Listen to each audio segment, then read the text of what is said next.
Hello and welcome. You are watching WION Climate Tracker with me, Molly Gambhir. A quick look at what's lined up for you.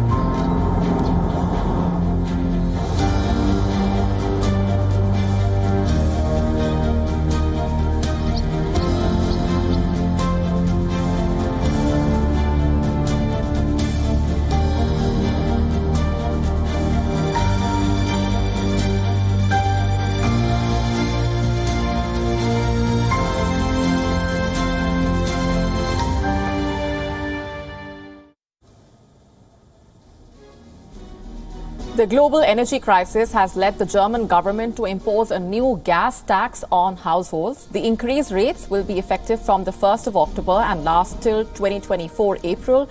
Under the new levy, an average family of 4 is expected to pay almost $500 more per year. And businesses will also be subjected to these new charges. The German officials said the gas levy was necessary to support energy companies. They said that additional support for households would also accompany the levy. The country is currently spending around $15 billion in fuel subsidies after having cut taxes on petrol and diesel. According to the Kiel Institute for the World Economy, the surcharge will send Germany's already soaring inflation rate up by another 0.9 percentage points. The German economy minister spoke about the levy's necessity in a press conference on Monday. This levy is the fairest way to spread out and carry the additional costs we're facing among the public. The alternative isn't just not having a levy, but the alternative would have been the collapse of Germany's energy market, and with that, the collapse of large parts of the European market. Germany used to import more than half of its gas from Russia. Since the Russian invasion of Ukraine, the EU has imposed sanctions on Russian gas, and this has led to an energy crisis in the continent. The EU plans to reduce its imports of Russian gas by 2/3 by the end of the year. The minister also spoke about Germany's reliance on Russian gas as a part of his press conference. The root cause of all these things is the original political error of becoming so dependent on a supplier that was so willing to stamp on human and citizens' rights. And to now liberate ourselves from this dependency and regain our sovereignty in our actions will make it worth it in the end to undertake these efforts in this legislative period. Germany has encouraged its citizens to reduce energy consumption. The government also introduced energy-saving measures in June, such as dimming the street lights, lowering temperatures of heated swimming pools, and turning off the fountains.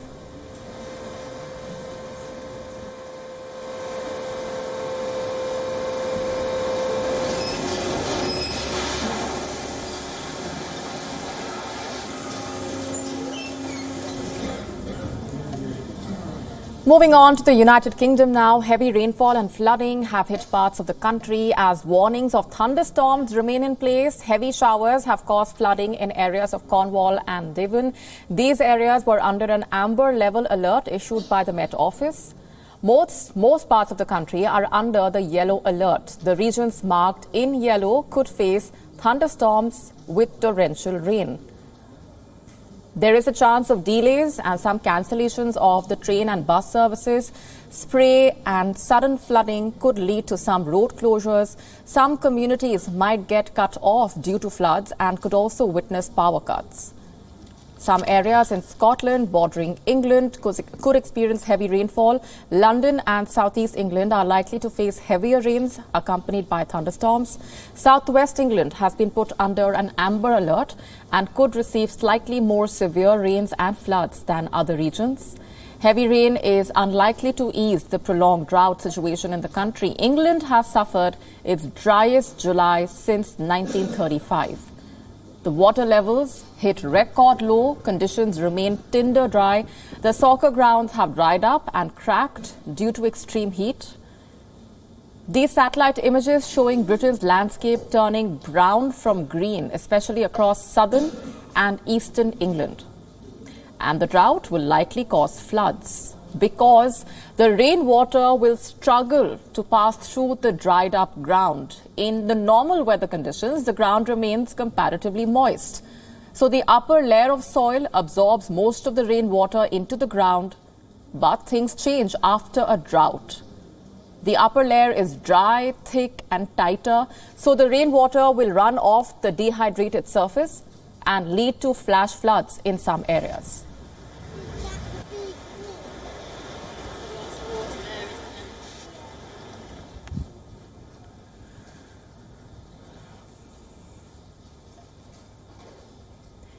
Meanwhile, weeks of hot, dry weather leaving parts of the UK vulnerable to fire and reduced water supplies. And as I mentioned, the rain forecast this week will not replenish the country's reservoirs. Our next report getting you more details. After weeks of hot weather, it just takes one little spark to set dry hail bale like this alight. 600 of them are ablaze on this Hertfordshire farm, and it's suspected the fire was started deliberately. The local fire service says that it is particularly reckless at this moment. In these conditions, especially the surrounding fields, even though it's been harvested, there's still crop, there's still stubble on the ground, which burns really fast. You get a bit of a breeze and it's away. This hay was worth £30,000 and was supposed to be sent to a green energy station. Now, all the firefighters can do is douse the surrounding areas with water to stop the blaze from spreading. Fires like this are one of the consequences of the hot, dry heat waves that parts of the United Kingdom are currently experiencing this summer. Farmers are worried that a simple mistake could send their whole crop up in flames. Tinder dry at the moment everywhere. We have to be very careful with all our cultivations and what we do and looking after our machinery so we don't cause a fire. It's not just fires causing problems for farmers. This part of Bedfordshire is in the driest part of the country. The fields and grass areas have turned yellow in the heat. Local farmers are reporting a downturn in the quality of the produce they are growing. The problem? Poor water supply. So here we are in drought conditions, and we can only irrigate about 25 minutes at a time, and then we have to stop it, and it takes an hour and a half for enough to build up again. Downpours are expected this week, but experts say the rain will not be enough to completely replenish water supplies. And if autumn and winter rainfalls are below average, the United Kingdom could face worse problems next summer. We are taking water out of our groundwater and out of our reservoirs that we really need for the future. We're already quite certain that we're going to need it next summer, and yet we're just kind of taking it anyway, as if the future is some distant place that we'll never have to go. So sure, there's an infrastructure problem, but one of the biggest problems is that we're just not doing the basics of limiting water usage as quickly as possible now. In the village of Everton, taps already run dry on a regular basis. You turn the taps on in the morning and there'd be nothing. Sometimes you turn the taps on and there'd be low water pressure, so not enough to have a shower, barely enough to fill a kettle maybe, if you're lucky. Thousands of people living in Surrey are also having problems with their supply. They are forced to collect bottled water after a fault at a local water treatment plant supply cut them off. The local water board says they will be upgrading the treatment plant, but it will not be fixed anytime soon. So that's something we'll be doing over the next few years. We've got a plan to do that. But yeah, apologies. Obviously, this is extreme weather. We've built resilience to be ready for hot weather, but not for the period of time that it's lasted over this last 6 to 8 weeks. When the rains come this week, it won't refill the reservoirs and the rivers, but it may provide some relief for the firefighters tackling blazes across the country. Bureau Report, WION Wild is One.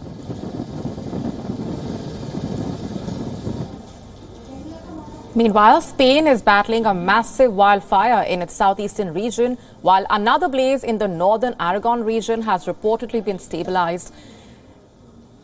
These visuals on your screen are from the southeastern region. This fire has burned through nearly 10,000 hectares of forest land in the area of Valdebo. The fire started when lightning struck the area. Hundreds of firefighters, backed by 25 planes and helicopters, have been tackling the blazes. But the efforts have been complicated as a result of strong winds in the terrain that is already difficult to access. Authorities saying that humidity in the atmosphere has increased during the night, but changing wind patterns made the situation unpredictable. Authorities have evacuated over 15 people from across 9 villages as a precautionary measure. Firefighters are also battling a blaze in Fijis in the region of Valencia, which is still out of control. Authorities are still optimistic about containing the fire if the weather conditions turn favorable. And this is the region of Valencia. Several wildfires broke out in various parts. This active fire has scorched 3,500 hectares of land near a village, and over 1,000 people have been forced to evacuate. So far this year, Spain has suffered at least 390 wildfires, fueled by scorching temperatures and drought conditions. According to the latest figures from the European Forest Fire Information System, all the fires combined have destroyed over 260,000 hectares of land. This is the Moncayo National Park in the northern Aragon region. Officials were afraid that the flames could reach the Moncayo Nature Reserve, which lies some 80 kilometers west of Zaragoza. But the fire situation has been successfully headed off. The winds are expected to drop during the week after a blustery weekend, and the civil protection officials are hopeful the stabilization that at least 1,500 evacuees might be able to return home. Meanwhile, some of the locals from villages around Spain's Moncayo Mountains have returned home already, but things are not the same anymore. Most of the land, roads, houses have been burnt. All that remains are black walls, roofs, and burnt out land.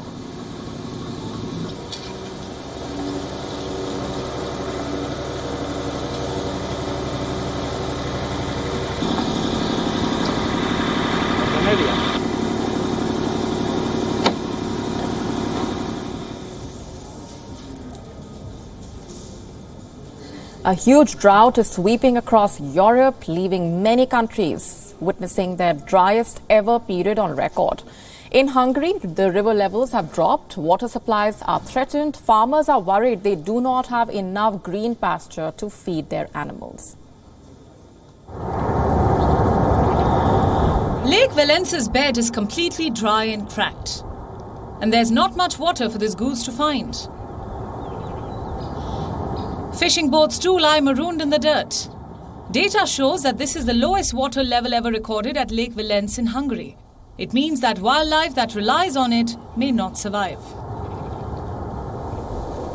The water quality has deteriorated, so much so that a bathing ban was imposed on some parts of the lake. 2021 was dry too, so this year kicked off with less water than usual. The biggest problem at the moment is the lack of rainfall. The totals for the first 7 months of the year are available. The data shows that half of the national average rainfall is missing. Elsewhere, the river Danube is also suffering in the hot, dry weather conditions. It has dropped by 1.5 meters in 3 weeks around Budapest.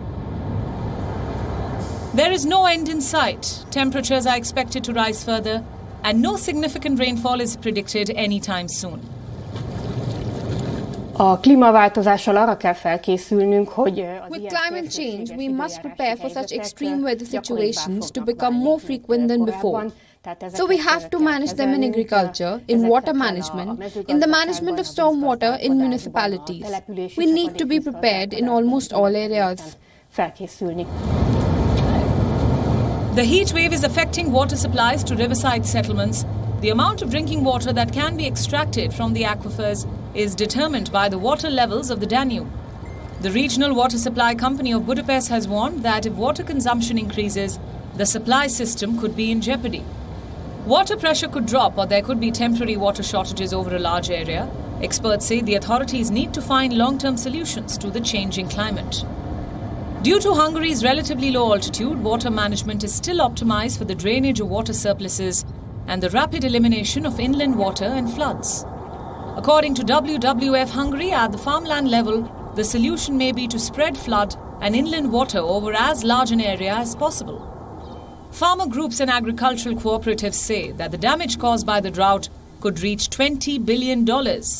There are likely to be low wheat yields, and crops of sunflowers and potatoes are expected to be practically ruined. The farmers are also worried about the livestock.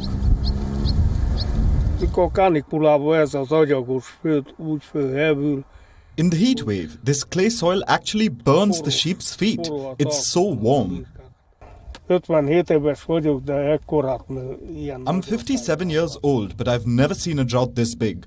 The problem is those farmers who have hay in stock, they don't sell it because no one knows what the next year will bring.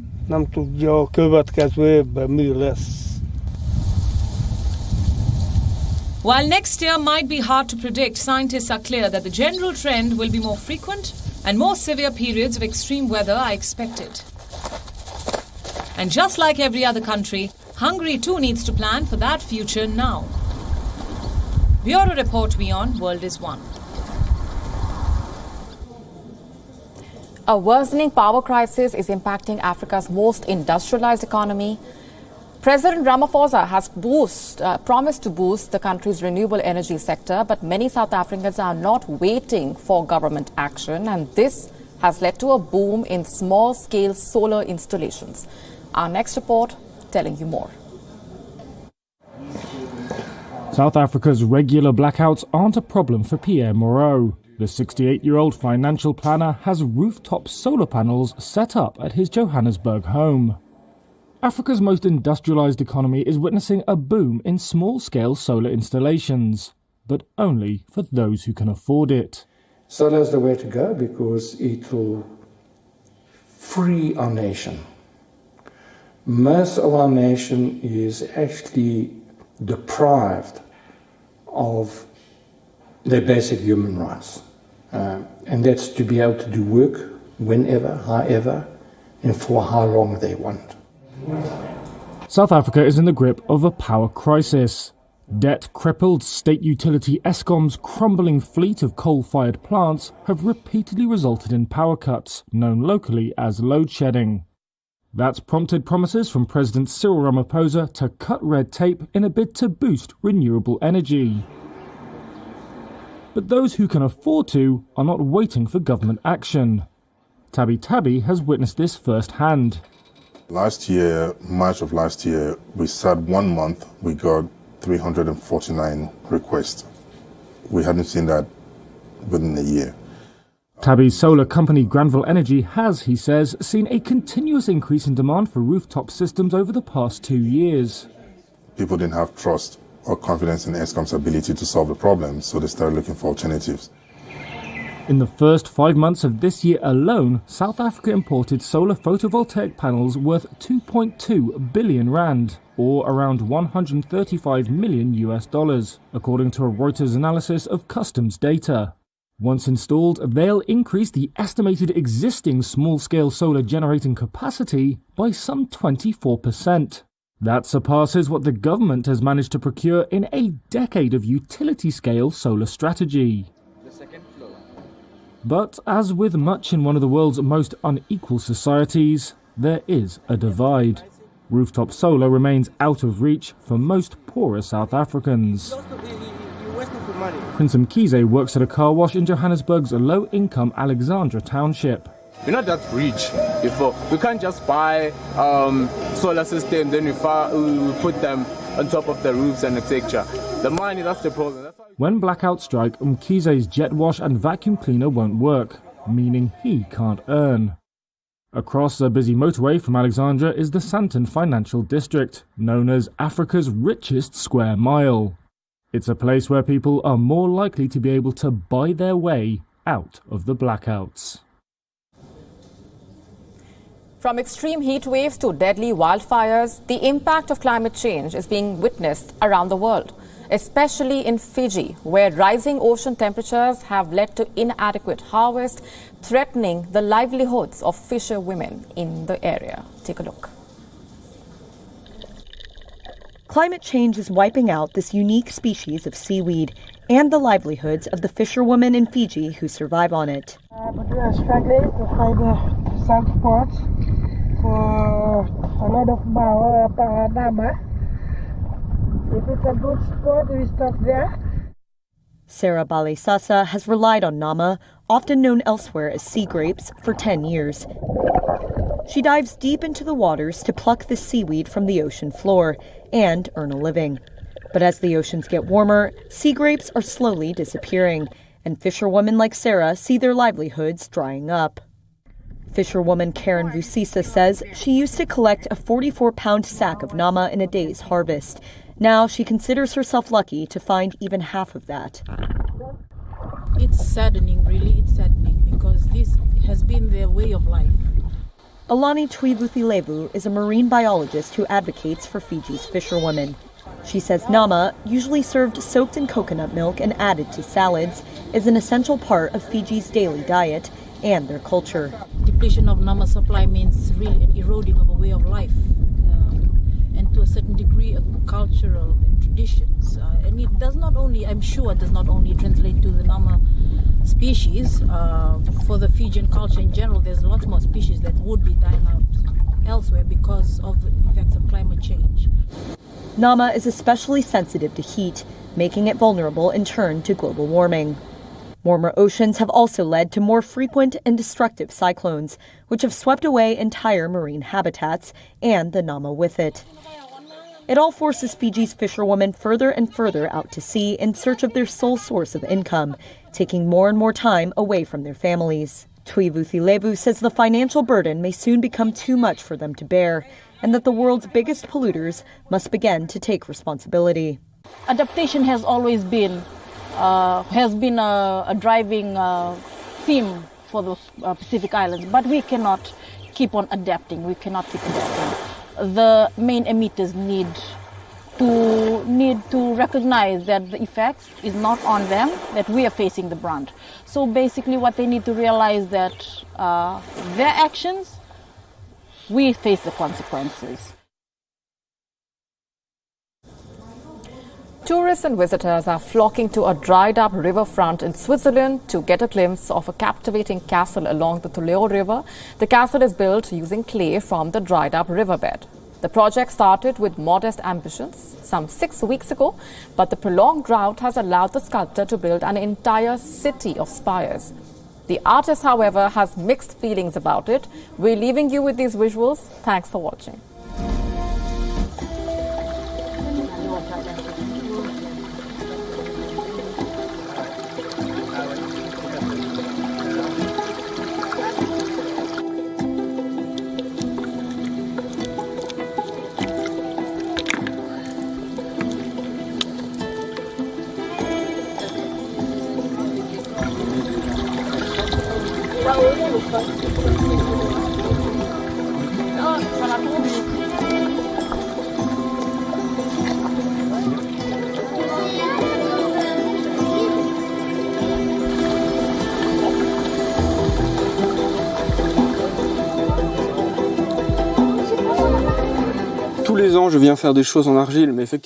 Every year, I come here to build clay sculptures, but this year it did not rain much, so my constructions piled up and gained momentum because of the weather. I did not expect to do this for so long, but the drought contributed to the increase in the size of the city. Even though it makes me very sad thinking about the plants, because I love nature, I go out a lot and it really saddens me to see the plants dying all around us. Everything is so dried up, I hope I won't continue this city for 3 years in a row. That would be a catastrophe. Que je pourrais pas continuer cette ville pendant 3 ans, ça deviendrait une catastrophe.